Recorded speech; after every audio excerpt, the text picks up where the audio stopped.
Well, I've been a Trekkie since I was a kid. The 1960s version of the show, the original series, is actually what really kind of got me interested. And later on, I really enjoyed The Next Generation. I found that it held on to a lot of the philosophy of the original series. But essentially, one of the things that really appealed to me about Star Trek was the deep philosophy that was always kind of, not just woven in there, but it was actually the entire basis of the show. And of course, I've been asked the question of why Spock?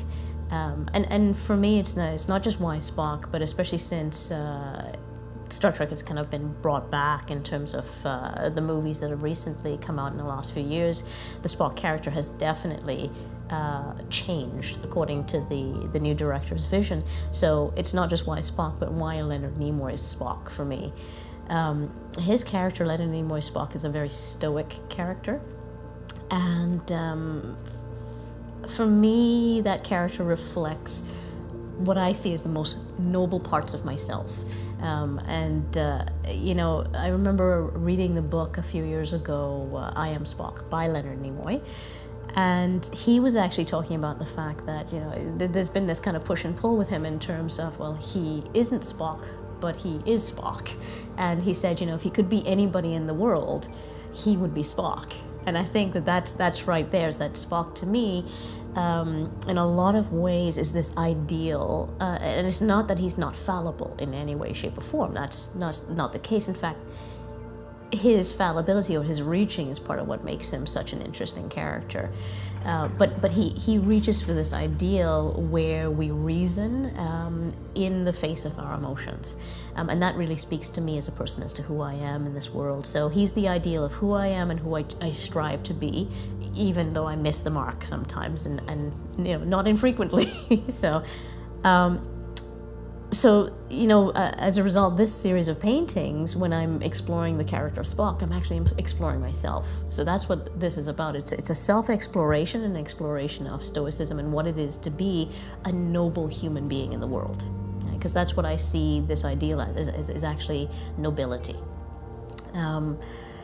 I started this series 21 months ago, which is not a long time when I look around and I see just how much work I've created in the last 21 months. But 2 years before I started this series, I had decided I wanted to do a Spock painting. And so I started looking at images of Leonard Nimoy's Spock, trying to choose an image that I wanted to paint from. And 2 years in, I still hadn't, chosen one. And I looked at my husband and I said, I can't choose one. I said, there's so many interesting facial expressions, etc., that, and body language, etc., that he has, that, I find all of these different images and I can't choose one. And I've been actively looking for 2 years. And my husband looked at me and he said, why don't you do a whole bunch of them? And I definitely had that look on my face that was like, I can do that?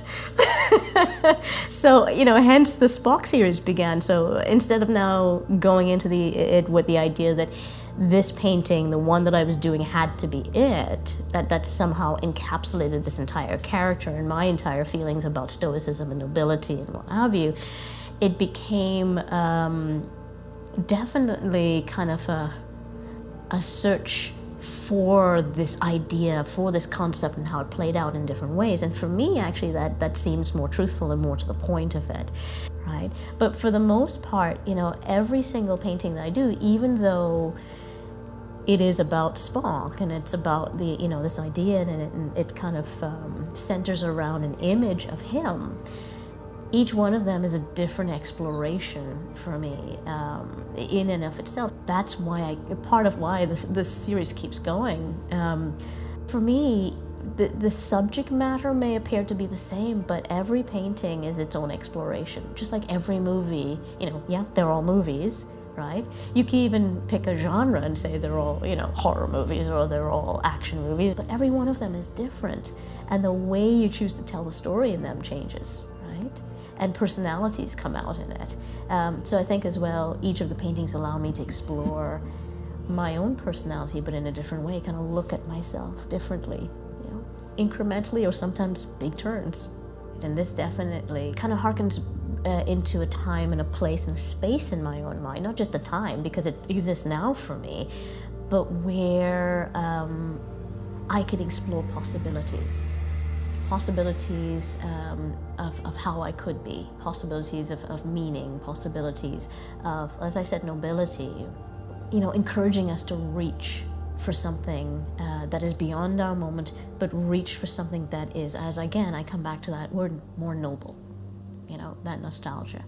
It's been fascinating for me, not just this process, but also to watch what has unfolded. So many people asked to buy the paintings, and I really honestly didn't start this series or do this series to sell the paintings. But because I got so much joy out of sharing it with others who got joy, it kind of struck me eventually that, I don't want to sell my original paintings, but I felt almost like there's a duty that I have to create prints and put that out there so that others can have them, in their space. Others can have them where it continued to bring them joy in their own environment. And it's also ended me in conversation with Danny Nimoy Schwartz, who runs Shop LLAP. That's Leonard Nimoy's granddaughter. And she and I are working on collaborating to have the prints at her shop, as well as a few other collaborations. If you'd asked me even a month and a half ago if I thought that that's where we would be, I would definitely have said no. So the best journeys are often unplanned, and I'm just actually really thrilled that so many people have gotten joy out of it, and I continue to get joy out of this, and so I'm going to continue my series, and I'm going to continue to share it with others.